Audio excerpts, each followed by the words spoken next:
complaining. I told him it was my fault. Yeah, I mean, he's been Oh, that was complaining something. all day today too. Just he wants a donate button, like he'll actually donate money. Maybe they'll convince He's him. also watching. He's watching Smash Summit right now. So Shh, he's not even watching this. I believe it.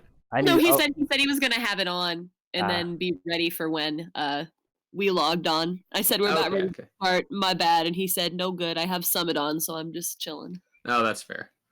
I Did you need guys to- do anything special for Father's Day? Yeah, we went to. There's this really cool brunch place.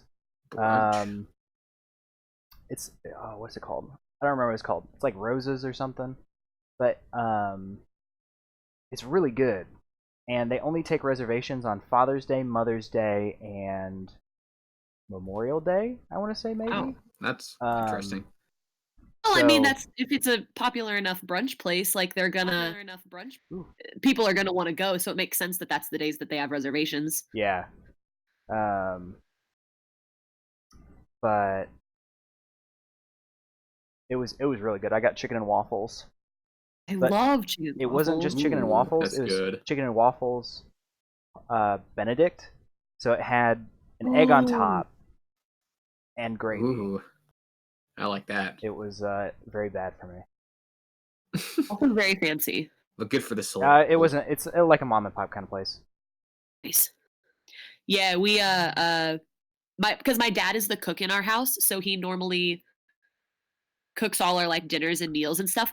And he's been wanting like Chinese carry out for a really long time, and so we went to get him some Chinese carry out, and we just kind of hung around and watched some baseball, ate some Chinese food. Was good time. That sounds nice. That's nice. We went to. We, Oh, sorry, Cooper. You haven't talked yet. Oh no. We Dad likes grilling out, so we went and got some steaks and some potato salad, Ooh. and some pasta salad, and some and some macaroni and cheese salad, and some twice baked potatoes, and some refried beans, Dear Oh my Lord. god! and some mushroom reduction sauce, and we just went to town. We made all that. So we've been in a cooking storm for the last couple hours. Then we ate it while watching Men in Black 2. We went and saw And Godzilla, Black too. Yeah. the new Godzilla movie. How was it? It was all right. I was everyone's like, "Oh man, it's supposed to be it's not got enough people in it, it's just monsters fighting." So I was sitting there like, "Oh man, yeah, monsters fighting. I can't wait." And I went and saw it, and it was like 75% focused on that family from the first one, which I didn't even watch. I was like, I was promised just monsters fighting, and this is not what I got. But I got to I don't spend time with remember my dad. So. the family from. What was that, Cooper? I said I don't even remember the family from the first one, except for Bryan Cranston. Bryan Cranston was in the first one? Yeah, or the one from. I guess when I say first Godzilla movie, I mean the one from 2014 or whatever. No. This is the one that just came out like last year or 2 years ago. Well, there's one that came out 2 years ago. Yeah, I'm pretty sure so. the only Godzilla movie I've ever seen is like the really old one from like the 50s or 60s or whatever, the black and white one. Or maybe this was the 2014 one, because there was one that came out in 2001 that was awful. And they kind of did it like What? Cloverfield.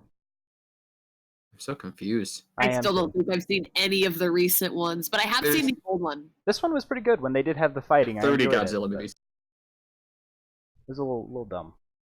Oh well, it's a Godzilla movie. Yeah. I just That's really like actually- Millie Bobby Brown, so I'll probably go see it. Actually, I don't know if I'll pay the money to go see it. I'll probably just wait till it like gets on Netflix or something and then watch it. But I do love Millie Bobby Brown, so. Yeah. Oh, Sam, no spoilers, but does she grow really large and then she fights Godzilla? No, I wish. There's something along those lines, though. Aw. She doesn't end up facing off with Godzilla, but she does face off with another one. One. There's more monsters in the movie. Yeah, Yeah. This one's Godzilla King of Monsters. So there's more than one. I didn't I realize love- that meant there were other monsters. I just thought that meant that For him to Godzilla be- was the best one. I absolutely love how they lump King Kong in with all the rest of these, but King Kong couldn't do anything against like all the rest of the monsters. But he's smarter because he's got that monkey brain. Dude, he's like an eighth of the size of them, if not less. He's so small. They can outthink them. No, it doesn't matter if you can outthink them. They can just step on them. We're smaller than elephants, but we win most fights with them. Do we? Oh yeah, with guns. Yeah, King Kong doesn't have a gun. That's because there's guns involved. I don't know. He could pick up a big stick and like poke him from far away. All the monsters in this movie walk through buildings the size of the Empire State Building.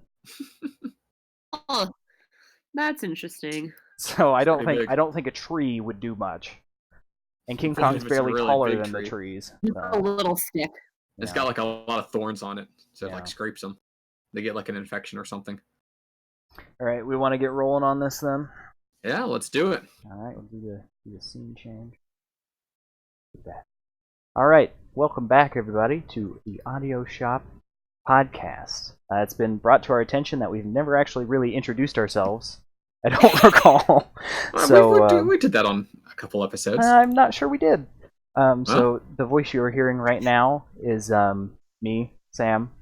The second voice you're hearing here is Cooper, same as always. That would be me. And today we have a special guest who suggested the album, Karmen. Hello, that's me. Yeah, so apologies for any of the audio blips and blops we get today, but we'll fight our way through it, and hopefully the power doesn't get cut by a lightning strike, so we'll see here. It is storming a bit outside, but Yeah. But today Well, It's we're not right storming inside. here. It's perfectly clear up here where I am, so no, Wow. I won't have any problem with that, hopefully. the sky was a deadly orange about 5 minutes ago, so we'll see. Today we're doing Imagine Deadly Dragons Origins, which came out in 2018, October 3rd, 2018. so it's a fresh album. Imagine Quite Dragons fresh, actually. is an American pop rock band. I would take out the rock of that, and the pop is questionable. It's Founded like a in pop alternative kind of thing. I'd say it's probably closer to that, like Coldplay-esque. founded in 2008. I give it like a Coldplay Radiohead kind of vibe more than pop Although rock. lately they've been compared to Nickelback, so I believe this album has quite a bit to do with that. But we'll get into that shortly. So why don't we start off? Karmen, you want to start with song number 1, Natural? Natural. Natural was one of their singles in this album, and I think it's a really good single for them. This is probably one of my like top 3 songs on the album. I really like it. It feels very Imagine Dragons-esque to me. It really gives off a similar vibe to some of their earlier albums, like their first 2 albums. It's much more of obviously, like, it's not rock, but it's more of like a pop rock than a pop kind of thing. And I don't know. I just really like this song because it really has a lot of the old Imagine Dragons feel in it, unlike some of the other stuff in the album, which is kind of going in a different direction. Yeah, so I'm mostly in agreement with it being a pretty strong opener. It definitely got the singles vibe from it, just from it being a very complete song. And it's definitely a classic Imagine Dragons song. I've noticed, especially in this album, a pattern of kind of like the more low-key, mellow verse kind of leads into this really dramatic chorus, which this definitely follows that pattern. But I think it is more in line with some of their earlier works, whereas I feel like the chorus is a little more earned with its like aggression. I think that comes down to the instrumentation on this song has a little more of a sinister vibe to it, which helps add to the aggression of the chorus overall. Yeah, I'm the fact that this is a lauded single from this album kind of spells disaster for me as soon as I started listening to it. I really enjoyed the vocals and backing right at the start, but as soon as the singer comes in, I feel like they do not mesh whatsoever. It gets better as the song goes on, but it almost seems to me like they wrote vocals and they wrote a backing track, and they're like, all right, let's play some mix and match here. These two can kind of go together. And they kind of just got pasted together down the middle, and it does not fit in the slightest, in my opinion.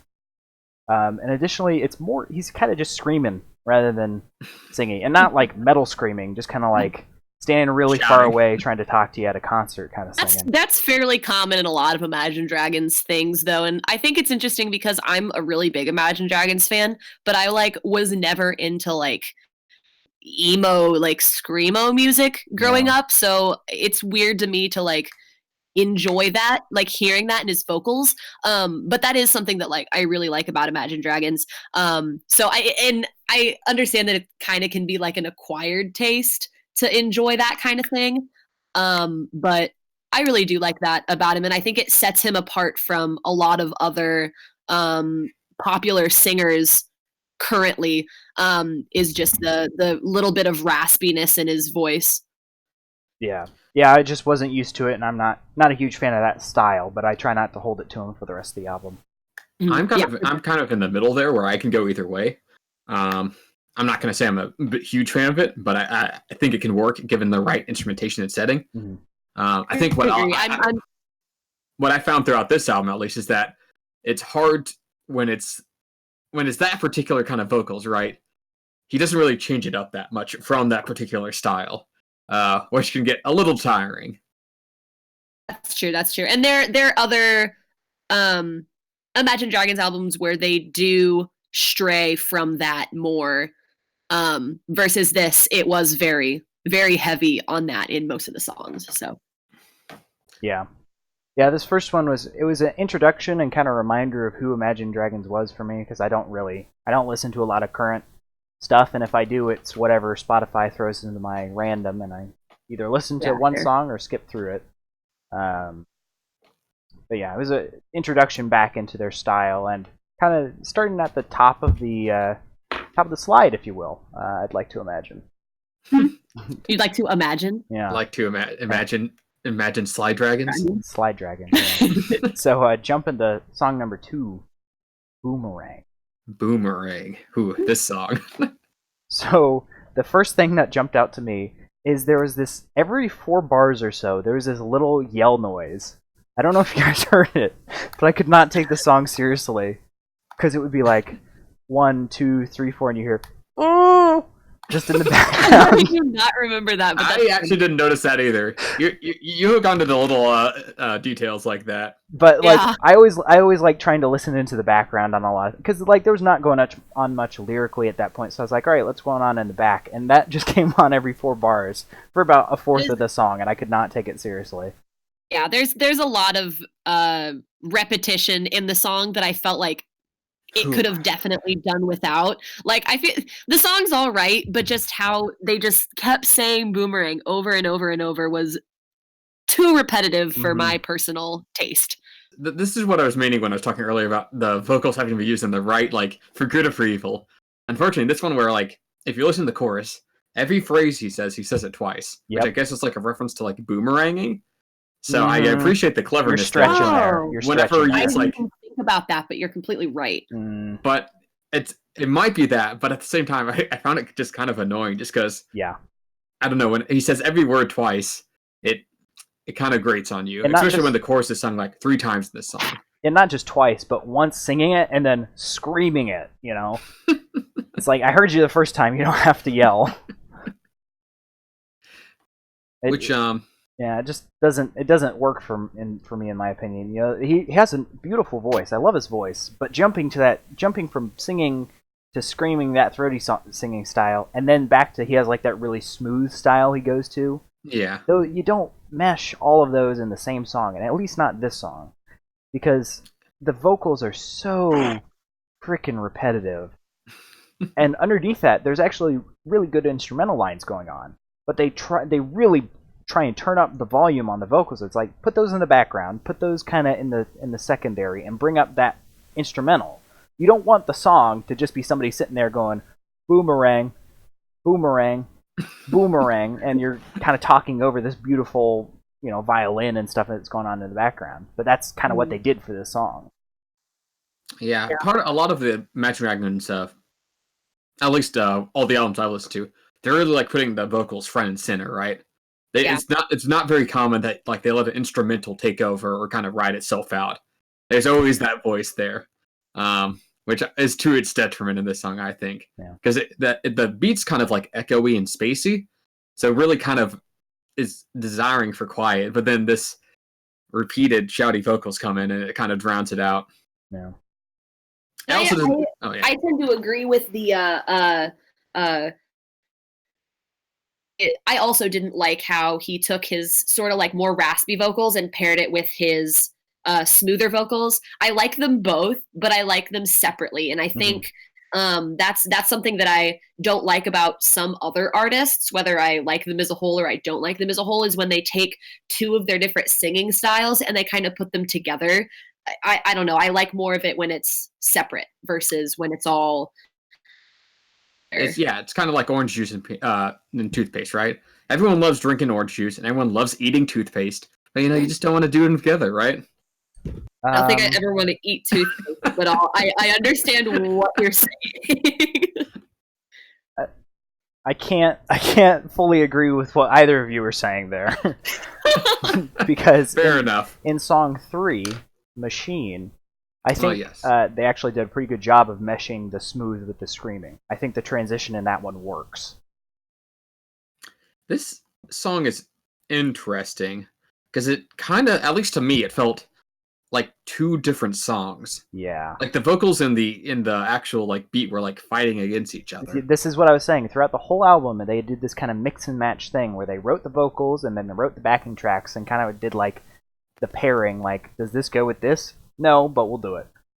I mean, I don't necessarily dislike the like kind of industrial grunge thing it was going for, but like it's still the same Imagine Dragon vocals, so it was kind of jarring. Yeah, I agree. As I'm not the fan of the sort of like the industrial grungy thing that went with it. I don't know, because I like his like raspy voice with the Imagine Dragons feel, but with this it didn't feel as Imagine Dragons, and I also kind of felt the disconnect of like in the song, like Sam said, versus from the opening track, Natural. I didn't feel that as much, but in this one I did feel it, and I wasn't nearly as big of a fan of it.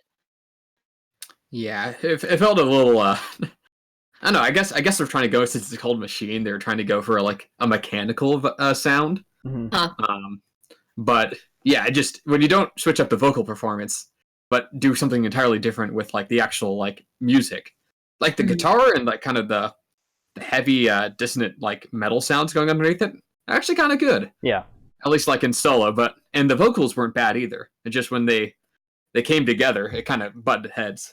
Yeah, it was when they got to the guitar solo. I won't say solo because it was they just dropped out the vocals, but it sounded industrial. It sounded machine, like they were trying to go for, but it doesn't give off that vibe. I don't know if it was the singing beforehand or what the heck's going on with it, but there's something in my mind that's missing. It doesn't sound grunge. It doesn't sound industrial rock. It's just missing, like, I can't put my finger on it. The guitar it's is definitely going through like a pop filter. Yeah, maybe that's what it is, but it was bugging me the whole time throughout the song, and I don't think that's what they intended. Something that Cooper touched on before with Natural that doesn't apply to this song is he was talking about how the big, like, super hyped up chorus was totally earned from the first, like the first verse, but this one doesn't feel earned. It's just kind of there. It kind of goes into it. It's like, it's Imagine Dragons song. We have it's kind of off-putting. Yeah. Like the first time I heard it, I was like, "Ooh, okay, that was a little much for how you kind of played into that with the first verse." And I think that was kind of like what put me off through the whole song. Yeah. We'll jump into number 4 then. Cool Out, which is much needed after Machine. I really liked this song. I agree. This is I'm not sure, I can't quite put my finger why I maybe appreciated more than the other songs, but I guess it had something to do with the I really liked the synth. It was very dreamy, and it was paired with this piano performance. And I think what was best about it is that I felt the vocals went well with what we were doing in the background.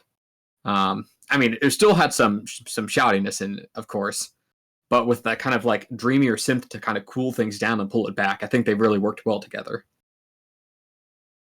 Yeah, for me, I just did a bunch of existential thinking during this one. I didn't actually think about the song itself. This is where I really cracked down. 4 songs in, I'm like, okay, there's something bugging me. There's something off. I don't know if it's the band's style. I don't know what it's missing, but I don't know what it is. I need to know. And I'm thinking, maybe it's the lyrics and the melody not meshing, as I've been thinking for the past couple songs. But it really comes into effect in the next song. When we get to that, I'll explain, kind of what I figured out about it. Okay. Well, also, mystery. I'm more with Cooper on this one. Yeah. I really, really enjoy this song. I feel like it has the vibes of some former albums. There are definitely some songs that feel like this song. And playing into how I felt about the last song versus this song is I feel like Imagine Dragons does a lot of different things with their albums. Like they do that like alternative-y kind of raspy grunge thing, but then they can also do this synthesizer-y mellow kind of thing. And that's something that I really like about Imagine Dragons is in all of their albums, they don't just do one singular 120 beat pop song that'll play well on the radio. Is they experiment and they do a lot of different things. And I appreciate the experimentation. And sometimes like for Machine, for me, it doesn't work. But in stuff like this, I really enjoy it. And I really think it does work. And it just felt like after what Machine was, it was definitely much needed. And I just really like the mellow vibe that they have every once in a while kind of thrown into their albums, like this one. So you say experimental, but I would say once we get to the second half of this, it's a copy and paste. They do nothing but follow a simple formula, but we'll get to that. I meant more in former albums when they don't necessarily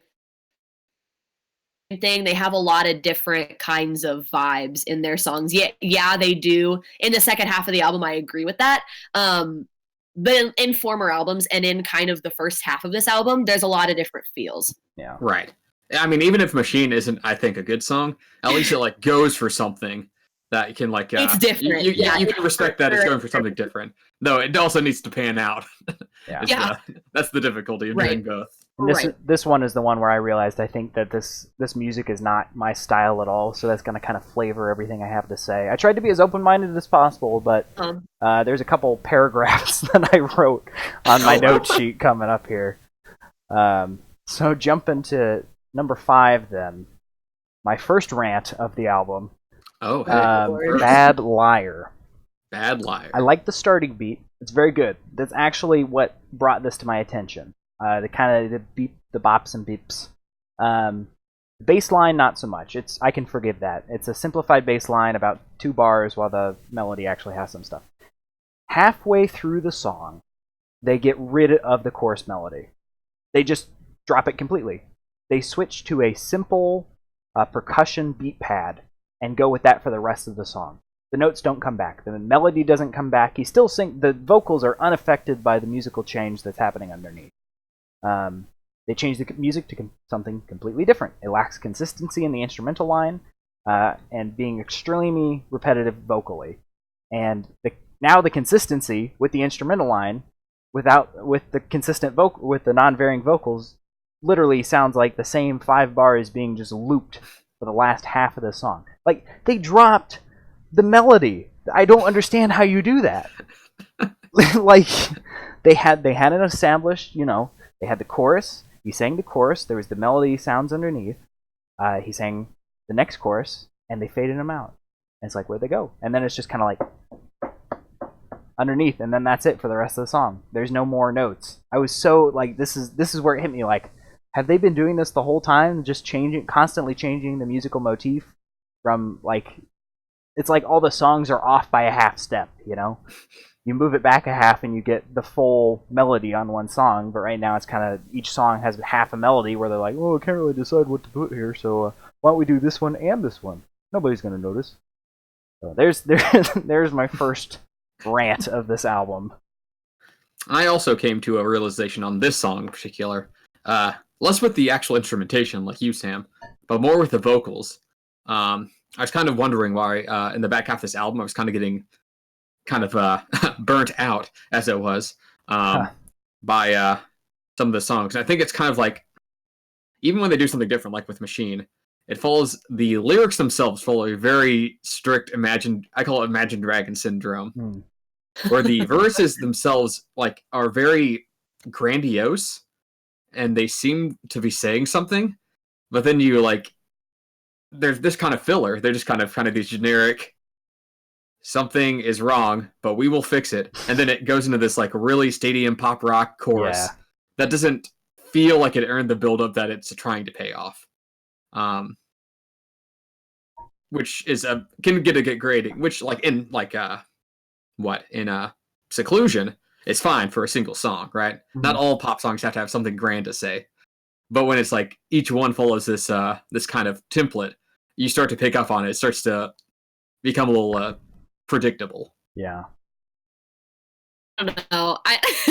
This is weird because like I really like this song. This was like the perfect single for them for me to come out with after their last album, because I felt like it felt like their last album, and the entire album didn't. I was hoping it would, but I really like this single. But it was interesting because when I was re-listening to it, the parts that stuck out to me from the radio were the chorus. And when I listened to it for the first time, I felt like I had literally never heard the like. And I thought it was interesting, but heard like I don't know. Sorry, you dropped out there for a sec, Karmen. I felt like I had never heard the verses before, because really what had stuck out to me from the radio was just the chorus. And so I kind of looked at the songs from like much less of a intricate instrumental way than you did, Sam. But like I do get like things, and I feel like that can be common with them. Mm-hmm. And I don't know, kind of speaking to what Cooper said, I'm very much a fan of like top 40 hits, and I don't really necessarily care if the verses have like substance or whatever.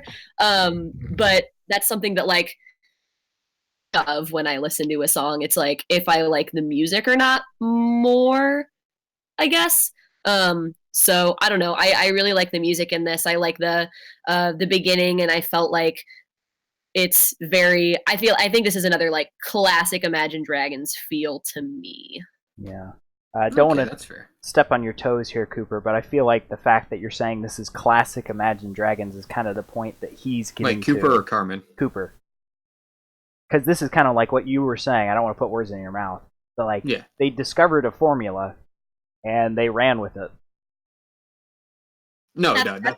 And that's what got him on the radio. That's what got him popular. So, I mean, I don't blame him. I like the formula. That's why I like Imagine Dragons. So it works, obviously, for some people, and it doesn't work for other people. The formula was good when it was new, but when you use that formula in every single song you write, it gets a little repetitive, listening to them all back-to-back, at least. Yeah, it's like a full album experience. That's what I was saying with the with the lyrics, at least. But I feel like that's something a little bit different about this album than previous albums we've done. We really tend to focus on the album experience as a whole, because that's at least older and some newer. That's often a theme is you sit down and you listen to the album. Something like this, I feel, is a bit more. It's just a collection of singles that they have. Yeah, which isn't necessarily a bad thing for the individual songs. Yeah. But it may be detrimental to the actual like full album experience. Mm-hmm. But different artists have different goals. Yeah. So jump into number 6 then. West Coast. West Coast. This is another one of those things that like I appreciate that Imagine Dragons has so many different like feels in their album. I don't know if this one was a single, but before I like sat down and listened to it again, I could have sworn that I heard it before, and I think I probably had heard it on the radio, but I feel like it also just has like a very familiar kind of feel in it. It definitely feels like this is like a kind of pop folk song, right? And it's not a particularly groundbreaking one, but I think it's definitely a serviceable one. I think this is a time where they changed up their sound, and it was a at least more of a success than a Machine. Yeah. Yeah. They were able to play to the strengths of that particular genre of that song. Yeah, I actually like this one, just because I'm a sucker for acoustics usually. I don't know why, I like that sound. And his really smooth style goes very, very well with this acoustic. They throw in this really hard, harsh bass underneath, but it fits the style. I'm not a fan of it, but it fits. It's kind of like, they're sitting on a steel drum playing around the campfire kind of thing. And as an experience in itself, the whole thing works. If I could change one thing, it would just be that drum. But, if you put yourself in that mindset, the cowboy wannabes of the West Coast, that's kind of the vibe I got from this. I feel like the drums really play into the Mumford and Sons feel of it too, because as it is like folk doesn't necessarily have that drum thing, but one thing that Mumford and Sons did that set them apart from like traditional folk was they added the drum and they added the kind of like they added the backbeat to it, which I think is something that made them not necessarily commercially popular because they're not huge, but it set them apart and made them a more identifiable sound. Yeah. And this is very much, and I really appreciated that they did that with it. I also like Mumford and Sons though, so I mean, it kind of works, but honestly, I was a little nervous. I was kind of waiting for the other shoe to drop and for this like big, like epic shouty chorus to come in, but luckily it doesn't do that. It sticks to its guns on this one. Yeah. It actually reminds me of Wake Me Up. The Wake Me Up When This All Over. It's got that vibe to it. I was thinking of oh yeah, I didn't even think of that, but it does. Wake Me Up. No, not the Evanescence song. That's a whole different different discussion. Different genre. No, but like I said, I don't think it's like a particularly groundbreaking folksy song. But the vocals, what's the name of the vocalist for Imagine Dragons? Dan Reynolds. Yeah, Dan Reynolds. I think his kind of sweeter type of vocal range fit really well with this kind of acoustic accompaniment. Mm-hmm. I'm happy he didn't stray from that either, because in a lot of the previous songs that we were talking about had the raspy voice and the smooth voice. I'm happy he kept it smooth for this. It really works with the acoustic-y style, like you said, and they didn't throw a curveball per se. Yeah. I gotta say, around this song is where I really started to lose steam with reviewing everything. Just because the Imagine Dragons formula was getting to me, that no man is supposed to sit down and listen to this back to back to back to back. So it was from here on out, I'm not gonna have a ton to say. Although I think I have another bit of a rant at Birds. So. Doesn't have a ton to say. Has two prepared rants. It's not your thing, it's hard to sit through something like this. Like if I were to sit through something earlier, I'm not a big into like emo or screamo music. If I were to sit through an entire screamo album, I don't think I would have a lot to say, and I think I'd get burnt out by the second or third song. So I don't blame you. If it's not your thing, it's not your thing. But I sat through it and was than anything, kind of as I am every time I listen to an Imagine Dragons album for the first time, because I'm not really sure what I'm going to get out of it, because they have so many different things that they kind of touch on and do sometimes. So I was very interested in the first half of the album, and then the second half, when it kind of gets a little more repetitive, it was kind of like, is this okay? Yeah. Maybe a 55-minute runtime was a little little much. There's a reason Burnt Out is the second to last song. Jumping. Yeah, for sure. I felt that too. I was listening to it and I was like, what is the name of this song? All right, yep, I'm getting burnt out. That makes sense. So jump into song number 7 then. Zero, from the original motion picture, Ralph Breaks the Internet. I don't know why that's in the title of but the I love song. it. I had to. That's the title of the song. The whole song title is Zero Dash. So this sounds like I don't know if I'm thinking of this song that it sounds like if I think this song sounds like itself, but I swear there's an older Beyonce song that has the same exact chorus. Beyonce. I don't know if it's Beyonce, but there is some older pop song that has literally the exact same chorus, and I couldn't find it for the life of me. but it's identical. I swear. No, I don't listen to Beyonce, so I would have absolutely no clue. But that's interesting. I think it's a very milquetoast song, right? It's this clearly like a end of movie credits song. Like the Disney they won or whatever. I haven't actually seen draft books to the internet. I haven't. So I assume they don't all die in the end. We're in the end game now. It's a happy end, like every other Disney movie. Yeah, it's like this is the clearing out the movie theater song. Yeah. So it kind of doesn't take any risks. It plays it really safe. Cooper, this is actually the song that happens at the climax. It's supposed to really get you pumped.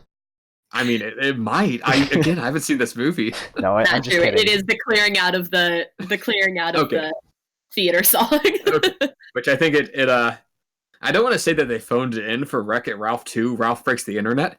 But I don't think they were putting their A-game material on zero here. No, they were not. And honestly, I'm surprised they put it on the album. Like a lot of times, people will do a song for a movie and then they'll release it as a single and then they won't put it on their album. Like for example, for the first Wreck-It Ralph, Owl City did a song for it and they just released it as a single and they didn't put it on their new album. And so I was really surprised to see this first came out, but I mean, it kind of works with the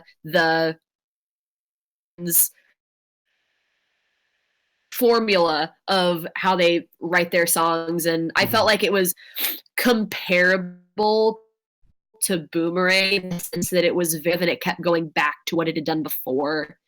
Right, didn't really in the build same on song. itself.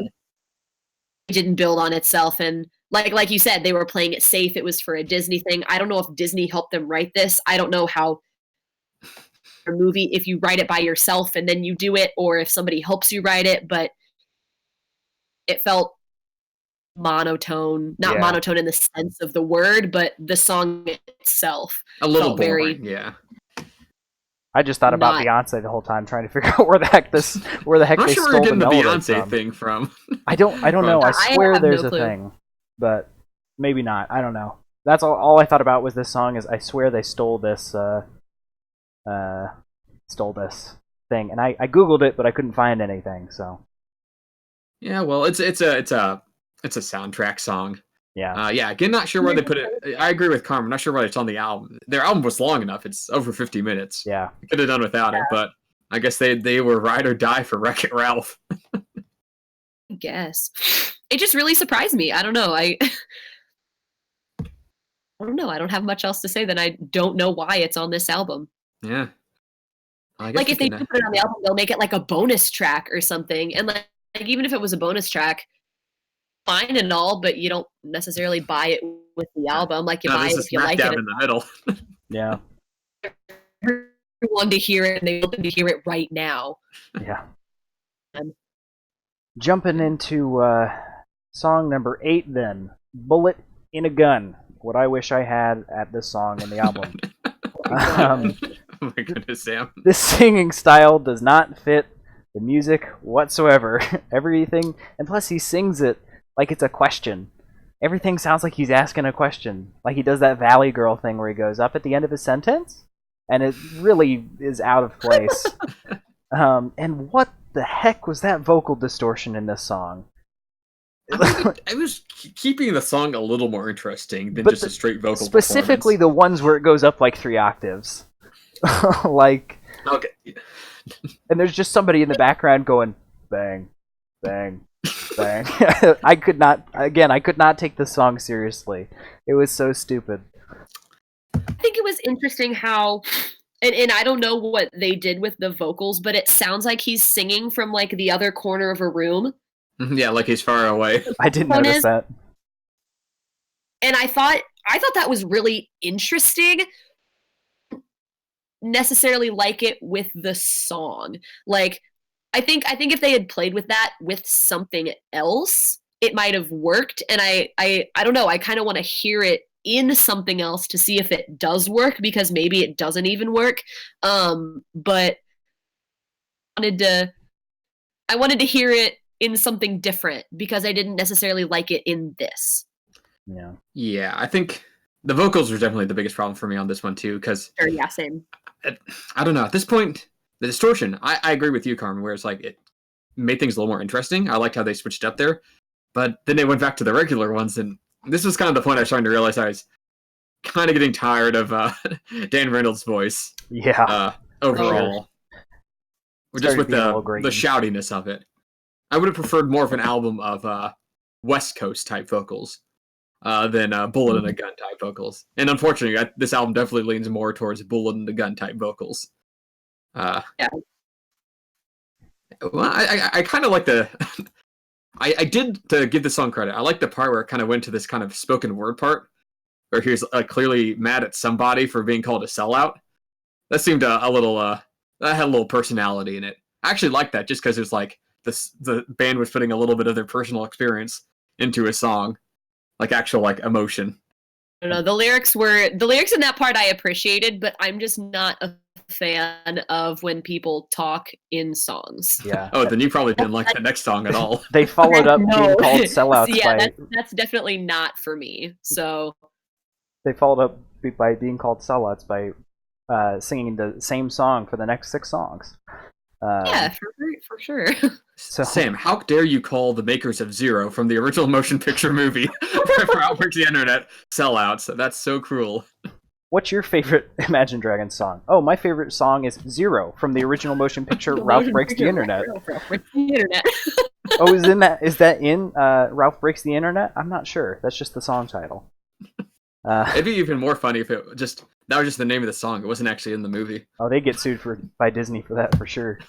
Oh yeah. We might get sued if we say this enough times, actually. So jump into song number 9 then. Digital. Digital. Which is anything but, in my opinion. It sure doesn't sound like they were going for, I think. It's more grunge. It's almost as grunge as Machine, in my opinion. Oh yeah. When I first heard the introduction to this song, I was extremely excited.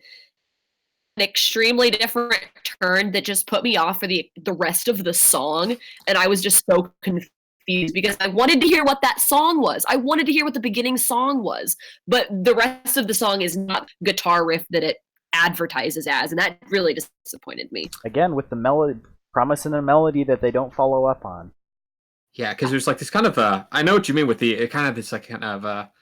this guitar-led melody, which not a lot of Imagine Dragons songs on this album have, and then it like it gets punted into the stratosphere by this aggressive electronic trap beat that just comes soaring in. Not even a good electronic trap beat. Like, yeah. I like electronic music, but that's not good. Oh yeah, that's not a good one. I will be the first person, as everyone listening knows, to sing the praises for electronic music. And when they said digital, I was like, yes, electro pop. And this is grunge. This is not electro pop. I think the grunge setting doesn't really set until the I guess I kind of got a monkey's paw wish here, because I'm like, I hope he did something different with the vocals. And he did, but it's like this kind of sing rapping, where it's different. The vocals do not match the musical styling at all. I don't think it's better. Yeah. But the worst part of this song is that it does something different, which I appreciate, but then it has the gall to go back to one of those generic ass choruses right in the middle. And it's the same repetitive formula, and like sometimes the formula works. It did not work on this album. Like most of the time the formula did not work, even though they switched it up. Like it's not, I don't know, it's not good. This just is not good. I have one good thing to say about this song though. They threw a nice tornado siren in the background around like the 2-minute mark. I was a big fan of that. You like the sound effects in songs. Yeah, I do. Them too. I didn't even remember that until he brought it up. Yeah, because I wasn't going to listen to the lyrics because they were crap, so I was listening to everything but. I'm still trying to figure out why I don't like this version of Imagine Dragons, but I'm actually I really do like Night Visions, their first album. Night Visions is so good, and it's I don't know, and that's interesting to me too because I wasn't as big of a fan, but I think. And it's not necessarily experimentation, but like the way that they explored different was more in the same genre, you know, because this goes so many different places, and some of the places that it goes doesn't work. Yeah. It's a little half-baked with some of their experimental songs, unfortunately. a lot less grungy too. It's way more of an alternative like pop kind of thing versus is. Yeah, so Digital was Yeah. it was a ride, but one I didn't want to be on. Jump into number 10 then. Only. And I'm gonna be honest here. I'm gonna let you guys take the driver's seat on this one because I tuned out. I think I took a break at this point. The song was on and it went in one ear and out the other. This is the point where it started being like, it's forgettable. Like, it's just kind of there. It's made to be played on the radio so that you don't have to listen to your 3-year-old in the back seat scream tomatoes for the 36th time today because he learned the words. That's oddly specific. It's like he thought of an entire like to go behind this when he was listening. He was making up the story, not listening. Yeah, I was not listening to this song. Yeah, I'd like to have something to say, but I'm kind of in the same boat where this one didn't really do anything interesting. I mean, I guess it isn't like a bad song. It's just but there. I don't really. It had like some interesting synth chords in it that I kind of liked. I didn't even pick those up, and I love synth. But yeah, for the most part, I'm not. It didn't really. I don't know. It was very vanilla. Mm-hmm. And this one I kind of liked actually. It was very mellow in the beginning, and I felt like it was much needed again. After Digital. It's like they knew that you needed a break after those really hard grunge songs that no one would like. It's like something in the back of their minds went, I know exactly how we should order this because it would soothe people's minds. But like in Digital, they have kind of like that electro synth beat in it that I really liked. And I don't know, it worked in this one. I liked it. It felt more, it felt more top 40 Z EDM than was. And for me, I really liked that. And I think it wasn't so far out of the... Whereas, I don't remember which one it was, but one of them in the beginning, it just, like, the chorus didn't feel earned. This one wasn't so far over the top crazy that it strayed too far from the kind of mellow beat in the beginning. And I felt like it was more of a whole song than just like bits of songs put together for me. Yeah, well, I can't comment because it was an interested listener who wasn't tired of the album at this point. Yeah, I gotta. This will change in the next few songs. Part of that might be because I didn't get a lot of sleep, but I tried not to let it affect my opinion. But we got another rant coming up soon. Oh goodness! Oh, looking forward to it. A couple songs away. Okay. So jump into song 11, "Stuck," as in we are stuck in this hell of an album. There's a chirping in the background of this song. I don't know if you guys picked it up. It's kind of in the drum kit, and it's not in any sort of time with the music. Like it's just kind of every once in a while in the background. Yeah, it's by like, chirping. Do you mean like the trap beat? Yeah, like the clicking. And it's not in. It's like in a whole different time signature than the rest of the song, which just makes it feel extremely out of place. Also, his falsetto is awful. Like, I'm sorry to the singer. I actually liked the falsetto. Dude, all I could think of when it came on is like, this sounds like a bad Lonely Island song. Like, his falsetto was not super. I like his falsetto, but not in this. Yeah, I've heard it in other things, in other Imagine Dragon things. It works, but I didn't think it really worked in this, being like notes going up at the end of whatever. Like I didn't like it here, but I've liked it elsewhere. So maybe it's just this song that it doesn't work in. Possibly. I kind of liked how it switched up with the upper register. At the very least, it was like a different vocal performance, and I think he actually did a pretty good job hitting the notes. It also helped that it was kind of paired with this like more mellow, sparse backing beat. So I didn't mind this song too much. I thought it was pretty all right. Yeah, I was. I think I don't know. I kind of wish they would have mix it up because the 2 mellow songs in a row kind of got too mellow for me for an Imagine Dragons album, especially having been a fan of the previous ones where it's a lot more upbeat. The 2 in a row kind of for me. Yeah. And if you don't like 2 in a row, then 3 in a row is going to knock it out of the park. With Exactly. number 12, Love. All I had for this one is I really caught that phones bad, people good vibe. Like there's, Oh my god. I didn't get anything else. Like again, it was in one ear, out the other. I don't know why. Okay, for the most part, I've been letting the lyrics slide, right? Because they're pop songs, right? They're not trying to say anything super deep. This one, though, the lyrics were so pandering. Like, I agree with the message. Racism bad. But it was delivered in the most lazy way of, literally, I think one of the lines was along the lines of, our skin color's different. Why do we keep killing each other? It's like, Dan, I agree, but... You know what, You're really not bringing anything new to the table. I haven't done this yet, but we're pulling up the lyrics for this one. Please. My god.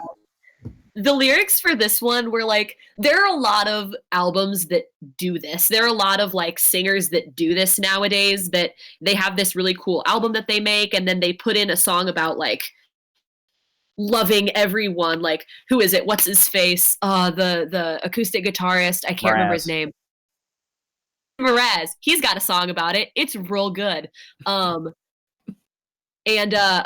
Charlie Puth, one of my favorite singers right now, he put a song on his last album about it, and it's also an acoustic song, and it's real good. This one was not good. The lyrics were way too, like, generically straightforward. Like, at least if you're gonna make a song about it, don't just say, like, exactly, like, racism is bad.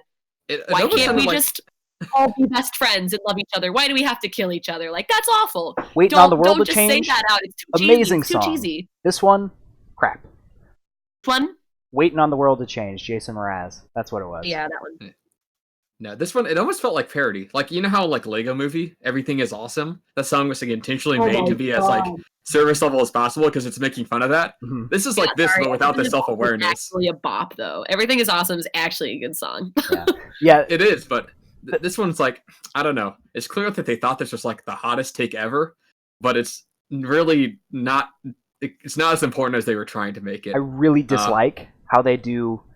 it's been a long time coming, and they repeat the last word of every song. They brought Boomerang back. That's another repetition thing. So bad. I hate, ironically enough, I hate the repetition of the repetition in the album, and this song was just a prime example of that. And it wasn't a hit for me, even though I kind of wish it was, because Dan Reynolds is like so outspoken and like very much a community, like, that's outspoken in like the LGBTQ community, and he really like tries to support everybody. And then this song was just kind of a flop for someone who's so outspoken and that kind of thing. See, I would have loved if he like brought in like his personal experience of like working with that, like anything to be like an individual person did something here, not like this like corporate like super vague love everyone message. All right, so let's get into the lyrics then, so people can get a taste, since we can't play the song at all. So the one that Cooper was talking about at the beginning is all we see is faces, color, all the other races, other. Why can't you just be my brother? We don't have to kill one another. All around the world, we are one. And then it goes into the awful chorus of just love, sing 17 times. And then, because we got the same blood, just rhyme blood with blood. Will it be enough? Will it be enough? You know, same line twice again. We got the same heartbeat, living for the same dreams. We got the same bloodstream, again with the blood. Where did we all go wrong? And that's kind of it. And then right at the beginning, the only other inkling of anything is all about the problems, shocking. We put on our headphones, walking. So it's phone bad, talk good. I love those messages. It's a real I'm 14 and this is deep kind of thing. I'm not sure if you caught it, but at the end of the song where he just like that really long like belt of like love, if you listen, there's like faint stadium cheering in the background. Is there Like really? they had the audacity of Oh being like, my and god. this is how everyone's reacting. This is such a mediocre song. It feels right at home in like the noughties, the 2000s. Oh yeah, that's true. Yeah, Like, but it came out in 2019 Yeah, I know. 2018. or 2018. But yeah, it was 10 years too 2019 late. October. We were basically there. 10 years too late. Sorry, guys. So jump in from that masterpiece. That apparently we We got were onto. tired of 3 mellow songs in a row. How about 4? So this is my second rant, as if you Oh, couldn't here we count go. the last song as a I'm rant. ready. So song 13, Birds. At this point, it got very hard to review the album. If I were not paying constant attention, it would be extremely difficult to figure out where the songs even changed. It's repetitive throughout the album, the hand claps and drum pad beats, not to mention the repetitiveness of the lyrics in general. And there's nothing wrong with having a chorus, but when that chorus is 75% of the song, and it is constantly sung without music breaks, or any variation in any backing melodies, or even continuing a melody that you start the frickin' song with, I can't listen to the album. So, this one is pretty much, I stopped listening. I listened to Burnout, I wrote 1.5 sentences for Burnout, and then I haven't listened to Real Life, because I figured it would be the exact same as the past 7 songs I listened to. So, yeah. Well, I mean, that pretty much covers it. I mean, I guess the thing that I can add here is the fact that at this point I noticed that the kind of a plinky trap beat with the boom clap, I think it's like the 4th time on the album they used that pretty much exact one. Yeah, it's pretty bad. Yeah, I think this is the point I realized that maybe this album wasn't listened to all in one sitting. Yeah. I think this is the point in the album that I realized that it wasn't nearly as good as all of the other albums. And I think when I was listening to this, like the second or third time when I was going over it, I was like, huh, I should have picked a different Imagine Dragons album. This one isn't even that good. Hey, you gotta have your ones that you force yourself to. It's like broccoli, except this one is drastically shortening your lifespan. I was about to say, it's like broccoli, but it's bad for you. Yeah. But I like broccoli. Well, guess... what's a vegetable you hate then? I like eggplants. Eggplant. This is like eggplant, except it's taking 10 years off your life. Yeah. Honestly, if they'd ended the album at digital, which maybe isn't much of a closer, I would have been more fine with it, because these last, 6 songs are hard to get through back to back. Because even if they threw in, another, machine or digital, at least it would break it up. But... They should have ordered the album more like they had ordered it in the first half, versus ordering the first half of the album kind of strategically and then just slapping all the mellow songs at the end and being like, sounds good, we have an album. Oh, we need 20 more minutes, but we only have 1 song. We'll just rename it. Yeah, well, just sing it 6 times, and there you go. Change up the messages, change up the words a little bit, it'll be fine. No one will notice. Yeah. Except people who do podcasts about albums. How good your album is. Well, yeah, that's all I have to say about Birds. Yeah. Jump into 14 then, Burnout, as in I am completely burnt out of the album by this point. The only thing I have written is, this is a great description of listening to the album to this point. And normally would love and then I stopped writing. So I don't know what that thought was. It's gone forever. I think I can finish your thought where normally I think I would really like this song, but after it's placed after so many mellow songs that just didn't pan out for me are the same. It definitely could have hit harder if it had a better placement. I was just trying to listen really close to it to try to get something out of it. And if you listen to way in the background, there's this cool kind of descending synth with making this electro undercurrent. But they only ever bring the vocals to the front. It's like Dan doesn't want to share the stage with any of the instrumentation, and it really doesn't help to differentiate the songs, unfortunately. Yeah. I assume I was going to say something about there's probably background noises that I would like, but they're not used well or something like that. You just Yeah. missed it. All right. You didn't listen hard enough. It was there. Yeah. Anything else about Burnt Out? Burnout, sorry. Honestly, no. All right. And then you would think that would be the last song in the album, but no. The last song in the album is song 15, Real Life, where we can finally return after listening to 55 minutes of this album. And I did not listen to this one, so I will let you guys take the wheel. Wow. We had to start the podcast. I kind of cut it close with going to see Godzilla. Yeah. Yeah, this one's, it had like some farty bass synth, which I kind of liked because it's played with the like more plucky synth. But yeah, emotionally and mentally, I was a bit checked out at this point. Yeah. So again, I don't think it's like Burnout. It's not a bad song.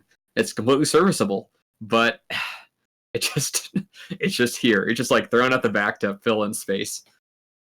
I think this song, and I think most of the songs on this album that I really liked are songs that reminded me of, and this one does remind me of previous albums in ways. And I mean, they kind of, the beginning of it is kind of mellow, like all of the rest of the second half of the album, which is kind of annoying. But I went back and I listened to like some of my favorites on the album that I had marked as like ones that I liked versus ones that I wasn't really a fan of, and listening to this one separately from the rest of the drab, mellow songs that were the previous, like, 6-7 songs. This one was good if it wasn't slapped at the end of an album and maybe had a little bit more thought put into it, but it follows kind of the same Imagine Dragons feel of the last couple albums, which I enjoy, but the album as a whole was a letdown in the of things for me. Yeah, the album's somehow less than the sum of its parts, which is impressive in its own way, but yeah, I think it really suffers from the fact that these are all just radio singles, and then the first half of the album, while not my favorite, it is at least structured, where you're not getting 7 of these songs back to back to back. This second half, it feels like, well, you know, we kind of thought about the first half, and we don't really have it, and just put it back to back to back. Who cares? Who sits down and listens to albums anymore? And the answer is a lot of people.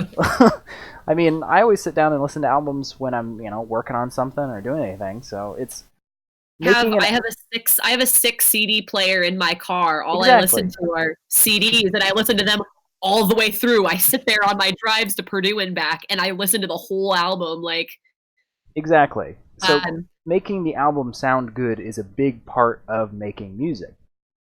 And they did not try.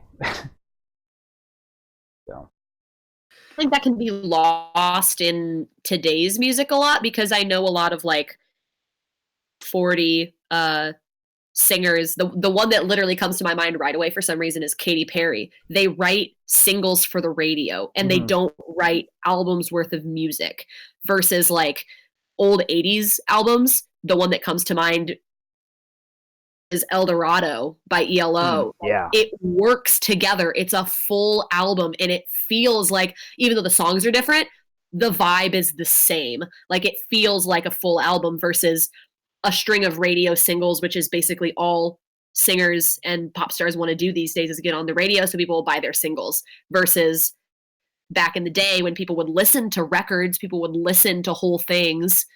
It feels yeah, like those feel a little more cohesive. Back in my day, we used to have real music, not this pop crap that's going on today. I will say that Billie Eilish album, that was even newer than this song, and I thought that did great with having good singles and being a cohesive album. Dude, you remember how I sang those praises? That was a great album. I think the first Imagine Dragons album had good singles and was a cohesive album. Yeah, they've even done it good before. With this band. The album right before this is probably my favorite Imagine Dragons album, minus one song that I cannot stand, and it did it too. I think it did it too. It's a cohesive album that had great singles, so they literally just did it like 2 years ago, and they couldn't do it last October, so I don't know. Now, Karmen, maybe they just didn't put too much effort into this one, unfortunately. Yeah, to be fair, their previous one came out 2 years before this. I mean, there had been an Imagine Dragons drought. Yeah. It was a sad thing. You'd think 2 years would be enough time to write 7 new songs, but Maybe not. Maybe they got a little bit too cushy on those radioactive laurels. Possibly. That was a long time ago, Sam. Radioactive was like 2012. Whatever. I don't know anything about them. Anyway, moving on from that, I had one quote that kind of just sums up this whole experience for me. It's from, I went to the Metacritic review site. This is a certified critic, so this is not just some schmuck on the internet like us. Love that for us. Any piece that can cover an emotional spectrum, ranging from gruff cries all the way to hand claps, must have a lot to offer.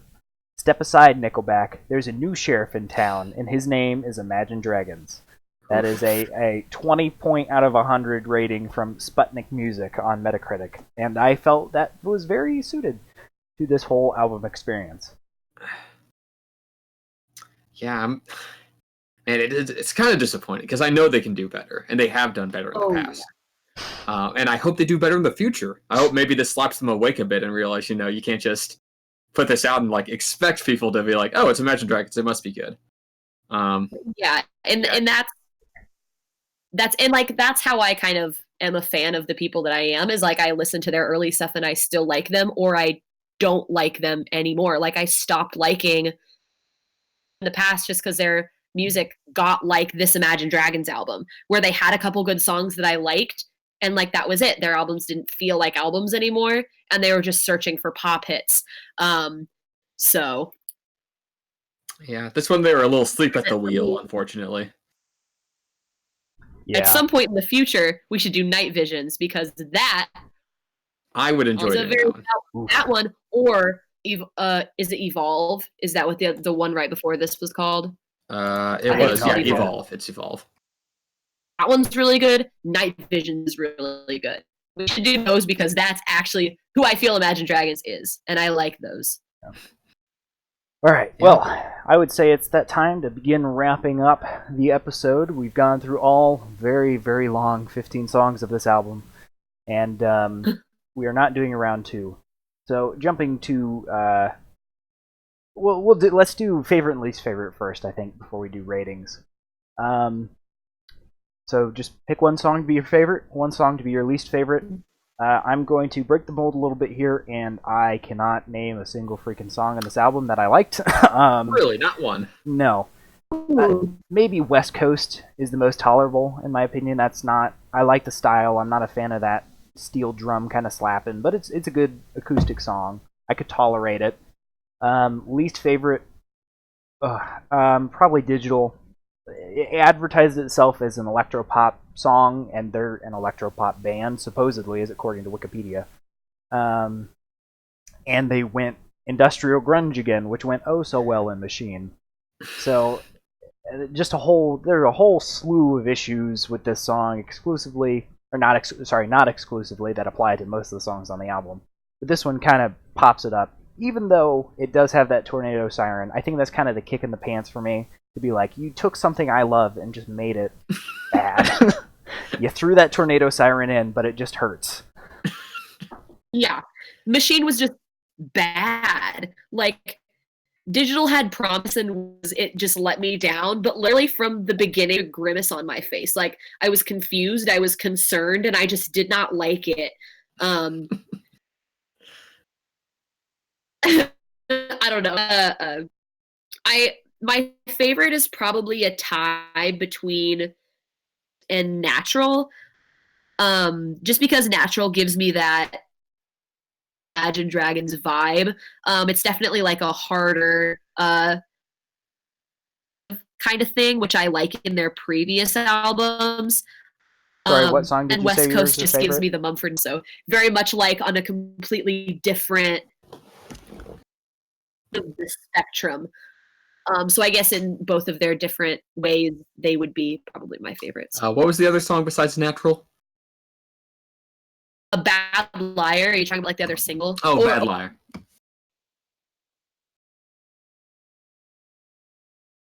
Cooper, you want to go ahead? Yeah. So, my favorite song, out of all of them, I really actually enjoyed "Cool Out" a lot. I liked how it played with the dreamy synth. I thought the vocals were paired wonderfully with the instrumental. Honestly, they should have just slapped this song in the back half. That would have at least made the album a little bit better, having that little nugget to look forward to.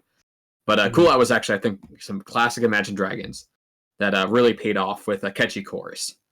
For least favorite, I'd probably have to choose Boomerang. Yeah. I think it's like the example of everything wrong with an Imagine Dragons song. Annoying lyrics, kind of gimmicking vocals.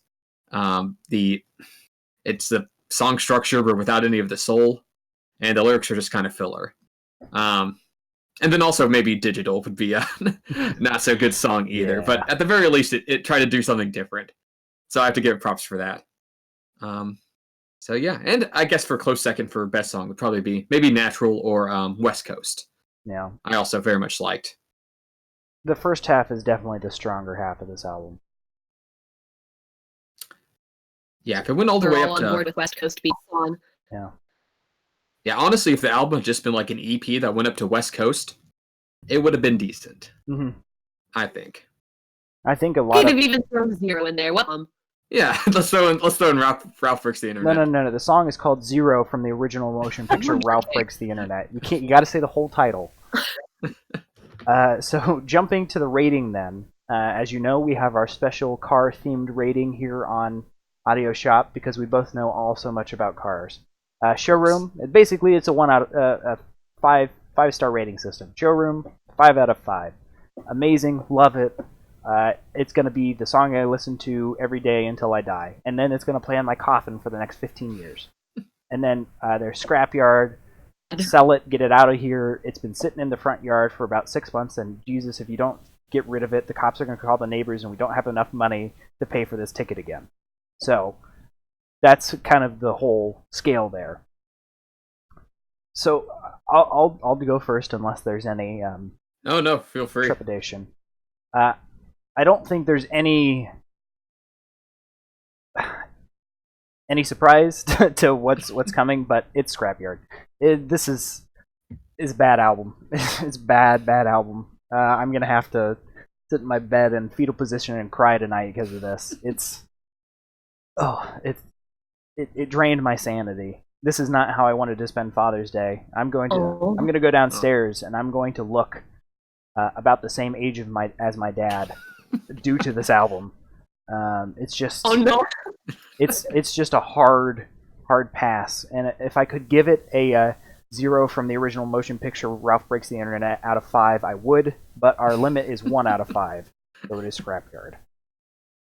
Oh yeah. If you don't mind, Karmen, I'll take mine next. Yeah. So I'm gonna give it like a high Scrapyard. Maybe a little closer to Used Rental than to 0, because there are a couple good songs in here.